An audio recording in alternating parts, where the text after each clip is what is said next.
Hey guys, Icy Cat here, and this time we're doing something a little new. House was long suspected to be a map that was going to get either a map buff or a rework once old maps started getting some overhauls last year. When all the maps were revealed this year, House wasn't one of them, to many people's surprise. A while back, Ubisoft even acknowledged they knew House was broken and they were okay with letting it stay broken. Well, today we're going to take a closer look at a redesign of what an overhaul on House would entail.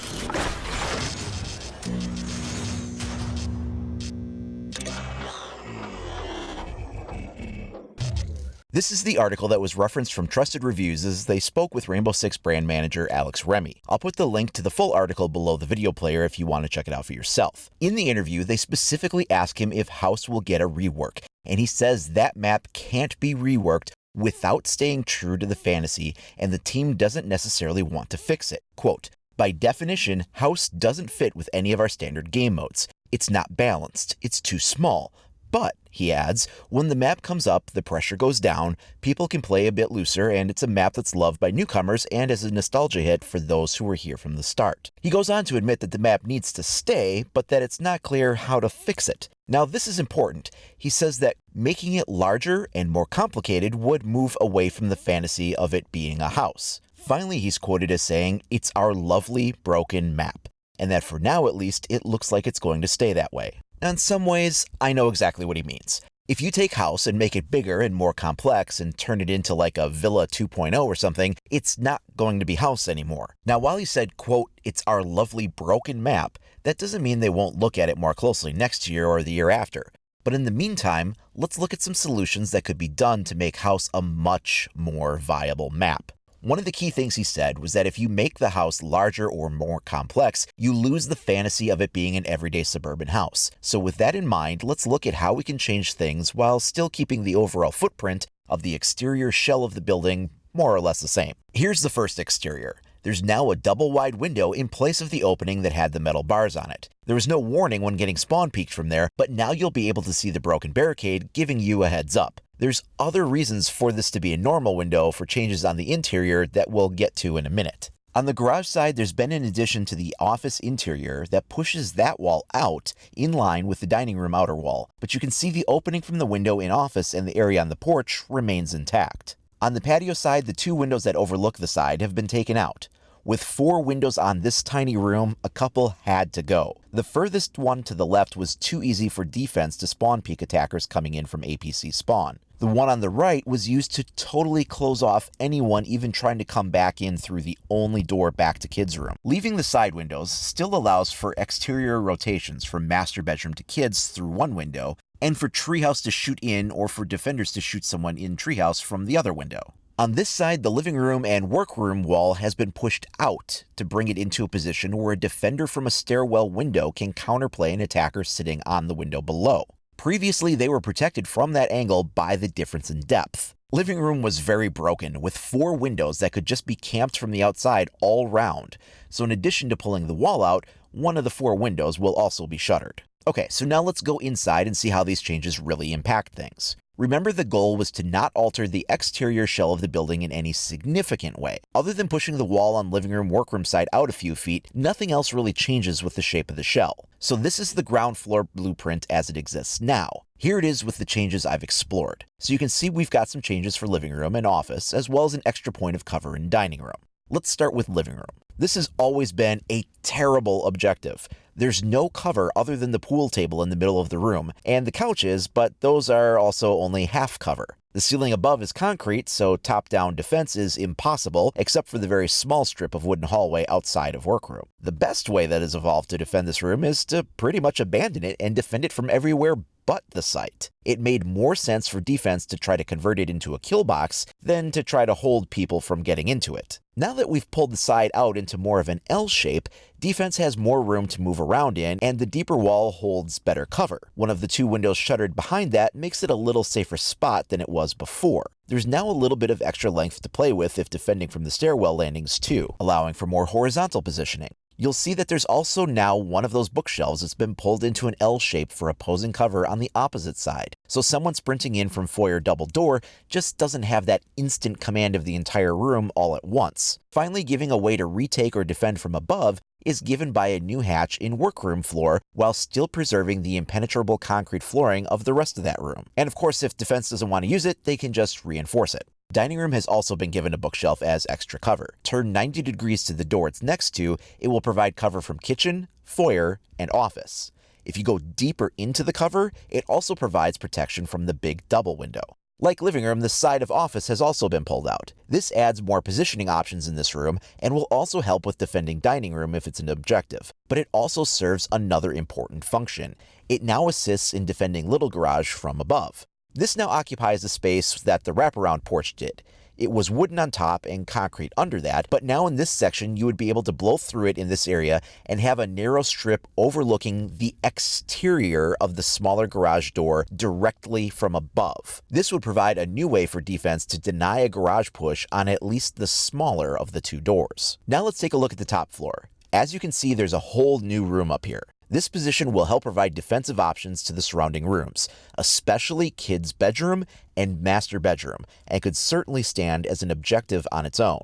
The walls would all be soft breach except for these couple by the stairs. The floor would all be partially breachable with floor beams. Impact grenades at these walls could make for fast rotations down to the stairs or across the ledge to bathroom. While you could do that before, with the big open space the ledge crossed until it hit the other side, it was hard to use it effectively. You can also use the new window to rotate to and from workroom really easily. You could also use this as an alternative flank from the workshop window to drop down to the main double door below. All the new options this brings does come at the expense of having Overwatch on foyer, but that was negligible as it was mostly used as a room to pass through as quickly as possible for rotations only. The room would of course have some furniture in it to serve both as cover points and direct the flow of traffic that happens within. To make up for the rotations, we have two new trapdoors upstairs. The first we already talked about is in workroom above living room. The other new one is in kids' bedroom. Kids' bedroom has always been a broken site to deal with. Now we've shuttered 2 of the 4 windows as mentioned and really given some breathing room to that single door. Of course, destroying much of the walls has long been a tactic as well, and having that new room across the hall where before there was only empty space you couldn't use before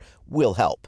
Adding a hatch in here, as well as making half of the floor that opens to the interior below it partially breachable, gives defenders one more option on this site: the ability to toss up grenades, explosives, or other gadgets from below.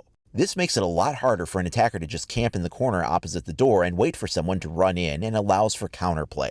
The hatch can be used to get out of objective or not, but even if the site isn't located in this room, it can be used for rotations and angles. Defenders can use it to drop down to flank living room or kitchen. Attackers can use it to hold an angle on lower stairs or cut off living room themselves. Finally, let's head down to the basement where we see some dramatic changes.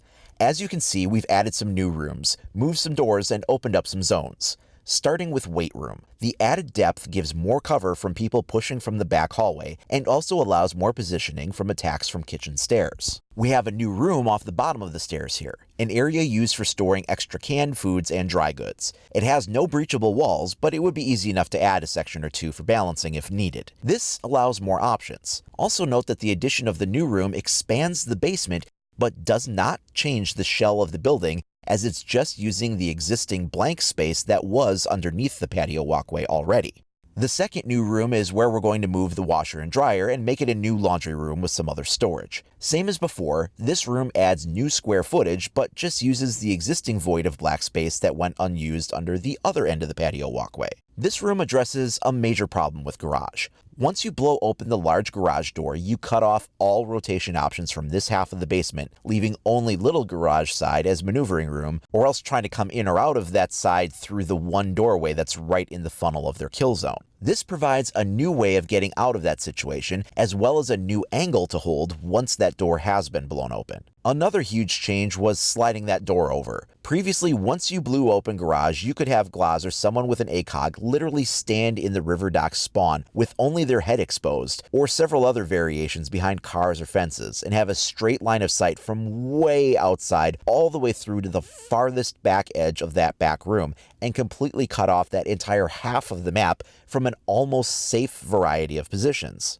It shouldn't be that easy to just completely shut down an entire half of the map, yet it usually was. Now that door comes in from behind Boat and gives a bit of cover depending on the angle as you go through it. We've given one more rotation option by removing the shelving under the stairs and turning this partially breachable wall into a normal soft breach wall should you choose to use it. It's a great option for defenders, but it also gives one more wall for attackers to try to breach if defense has managed to totally shut down the garage doors and weight room walls. The new laundry room also gives the attackers an extra route in from the backside should all your hard surface breachers be taken out. There's great changes for attackers as well as defenders here, but overall these changes have more balance and counterplay to them than the map had before.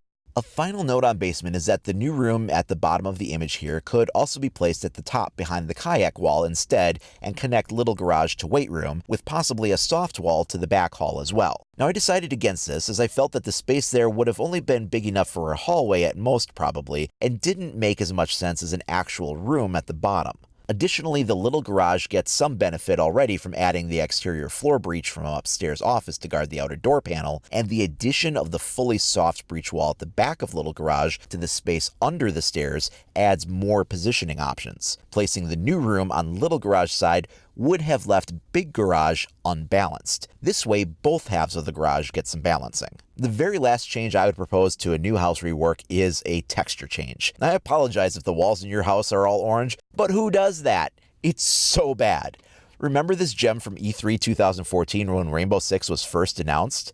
Now obviously it was just a teaser and games never look like the teasers, but the textures and colors are so much more pleasing to the eye. The white walls and the dark, clean wallpaper and trim. For the love of God, Ubi, get rid of all the orange walls. These changes don't address every last little flaw that House may or may not have, but it takes some of the most unbalanced objectives and improves the defensive or offensive strategies needed to deal with them without changing the map into something unrecognizable like they did with Hereford Base. House has always tended to be a fairly attacker-favored map on many, though not all of the objectives. Getting things into a more balanced state would do a lot for the longevity of the map, as well as make it more fun to play. So what do you guys think of some of these changes? Is this something you'd like to see Ubisoft try to implement?